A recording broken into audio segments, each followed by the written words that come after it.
Hello everyone. Today we talk about how to fix the app of FaceApp. We will go to settings, then we click on apps. After that we search the app FaceApp and we click. Then you will on for stop. After that we go to storage. Then we click on clear cache.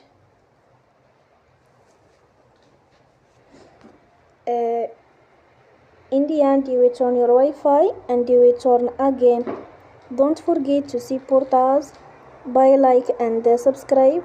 See you next time and thank you for watching.